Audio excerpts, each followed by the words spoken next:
Hello everyone, this is Debra Richardson, and today I am putting the AP in Happy where accounts payable teams are empowered to protect the vendor master file from fraud. This podcast will give a voice to accounts payable team members by talking about the growing reality of cyber attacks in their world and which vendor setup and vendor management techniques they can apply to protect the vendor master file from fraud. Need training? Visit the Vendor Process Training Center to enroll in your choice of weekly live and on-demand training sessions. Plus, get access to vendor setup form templates and reference tools that will help you and your team avoid fraud, fines, and bad vendor data. So sign up for a free account to get access to free training sessions, vendor process FAQs, and a resource library with information you need to manage your vendor master file. Visit training.debrarrichardson.com today. The link will be in the show notes. To mitigate fraud, many companies are taking steps to avoid potential fraud risk, including verifying banking details by phone. So if that happens when you try to confirm your vendor's bank change, what can you do? Keep listening.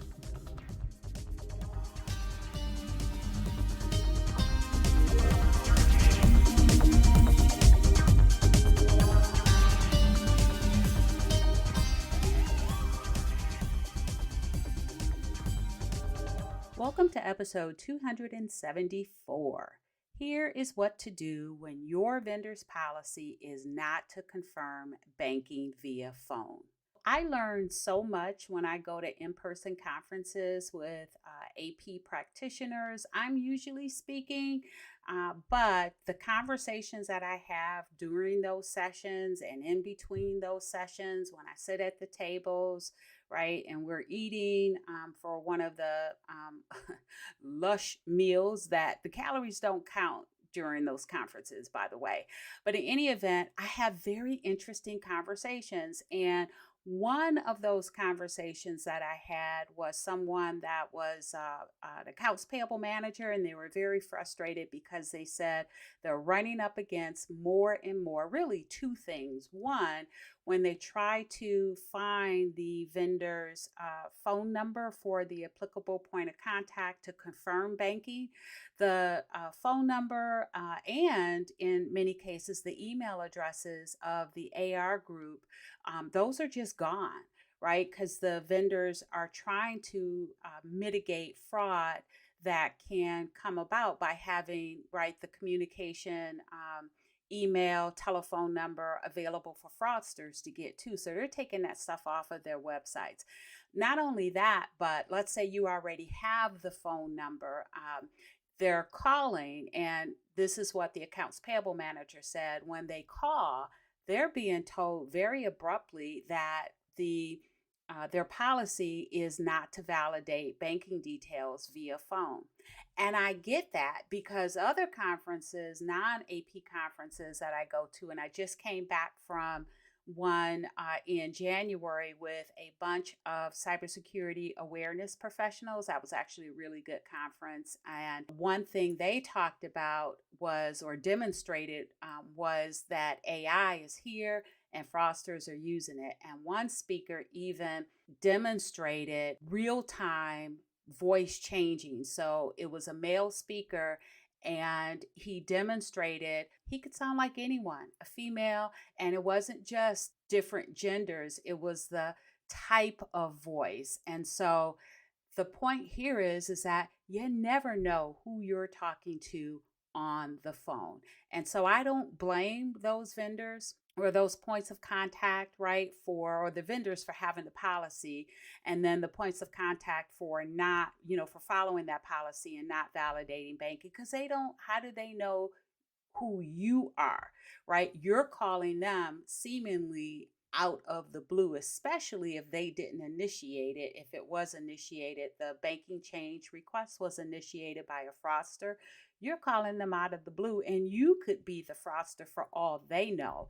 Now, I always talk about authentication, and I think that needs to be done on both sides, asking those identifying questions like what happens when you contact your bank, or these days, really anyone. It happened to me when I contacted my cable company about my internet service. They asked me 2 to 3 identifying questions, and maybe that can be done on both sides. But the point that we're talking about in this episode is, well, how do you handle the fact that you have a request for a vendor banking change? Your process is to call and confirm it. And when you call, they refuse to confirm the banking changes because their policy is that they do not confirm bank details via phone. So now what? And the accounts payable manager did mention that it was specifically by phone, but if they have a policy that they're not going to confirm banking details by phone, then they most likely have that same policy via email, whether it's a secure email or maybe encrypted email. They're just not going to confirm banking details. And again, you can't blame them for the because of all the fraud that is out there. So back to now what? And let me just say too that I know some of you out there have this policy or are probably thinking, we just won't make the bank change if they do not confirm it by phone because it could be a fraudulent payment. And I get that. I get why you say that, but that may not always be something that you have the power to do. At least 2 reasons. One, if the bank change is valid, then that means the next time you make a payment to that vendor, that banking is going to fail. That payment will not be successful. Or maybe if they have the same bank, your bank or the vendor's bank will change it, because sometimes they will do that so that the payment will be successful, but they won't do it forever. And if you don't make the change, then you could be, and they keep changing it for you, at some point they're going to stop and they're going to register a violation with NACHA, the governing board over the ACH network in the US. And so that is a violation of NACHA operating rules. So not only may you be susceptible, right, to fines from not following the ACH operating rules from NACHA, or maybe the payment just fails and now you have to deal with the returned payment. So in any event, you are right back to where you started from, with having to update your vendor's banking without the ability for that confirmation call. Now, the second reason you may not have the power to just not make the bank change is because that could be a strategic supplier, which means your company needs whatever it is they're purchasing from that vendor. Now, if your vendor is a strategic supplier, you probably have more options because it's probably a PO vendor. And so you can reach out to the buyer or someone in the purchasing or procurement group to get assistance to validate that banking change. So at least two reasons you may not be able to just ignore the bank change is because it could be legitimate and future payments will not be successful or result in a NACHA fine. And then two, because that could be a strategic vendor and you definitely don't want to not pay that vendor because your company could rely on whatever goods or services they provide. So here is one thing that you can do, and I've talked about it before, maybe not in this context, and it's certainly not the only thing that you can do, but this is one thing that you can take a look at, and that is replace that confirmation call at the beginning of the process, right? When you receive the banking change, you do the confirmation call and then you update it in the vendor master file. And then when invoices are due, you run your pay file. It's going to pull in those invoices. It's also going to pull in the banking details for that ACH payment to go off to the bank and then be paid. So instead of doing the confirmation call at the beginning of the process, do it at the end of the process. That way, you are not confirming banking details. You are confirming that they received the payment. So what does that look like? So when the pay cycle is run, it's going to generate a pay file, and that pay file is going to include the amount due for the employee for the vendor.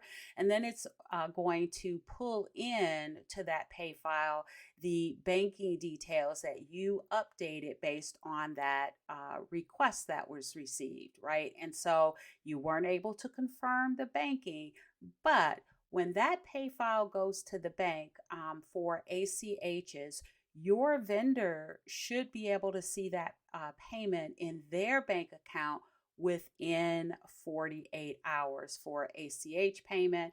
And if you're doing wire payments, whether you're doing them through Treasury or through a pay file as well, that should be same day, right? And your ACHs, by the way, could be same day as well. So it could be same day or within 48 hours. Now, whichever that is for your vendor, do the confirmation call at within that time period that they should have received it. So instead of again doing it at the beginning to confirm the banking, do it at the end and confirm that they received the payment, because this is the stage that if they did not receive the payment, that means that it may have been a fraudulent request. And the great thing about that is that you're finding out within that same day period, within that 48-hour period. So that means that you're probably most likely still within your bank's threshold to recover the funds. And that is way better than waiting for the vendor if that was a fraudulent request, fraudulent payment, fraudulent banking details resulting in a fraudulent payment. It's much better to know now than waiting on your vendor to miss the payment, which could be right days, weeks, even months later. And at that time, it may be too late to recover the funds. So bottom line is, if your vendor's policy is to not confirm banking via phone, meaning that confirmation call is not possible when you have a bank change, then switch it to confirming receipt of the payment. And there should be no issue with confirming the receipt of the payment. Now, I will say this is not 100% foolproof, because nothing is, but it does give you a great option if the vendor will not validate the bank change. Now, in addition to using it for this purpose, you can also put this in place if you had an unusually large payment and you want to make sure, especially if you've had a bank change, even if they did confirm, the vendor did confirm the bank change request, you can still put this into place as an additional control for any payments that are over a specific threshold, that have also had recent payment changes or bank changes. This is a great thing to put into place in that scenario as well. It's a great control. Oh, and the other thing I forgot to mention when I was talking about authentication is I do have some free authentication training. It's a free section in the 3-step vendor setup and maintenance process workshop. So I will leave a link to that training, that free training, in the show notes. So check it out if you're interested. All right, so that's it for today. Thanks, everyone. I hope you enjoyed the 274th episode of the Putting the AP in Happy podcast, where accounts payable teams are empowered to protect the vendor master file from fraud. Don't forget to check the show notes for the links mentioned in the podcast. And if you enjoyed this episode, consider subscribing and writing a review of my podcast on the platform that you use to listen. Stay happy.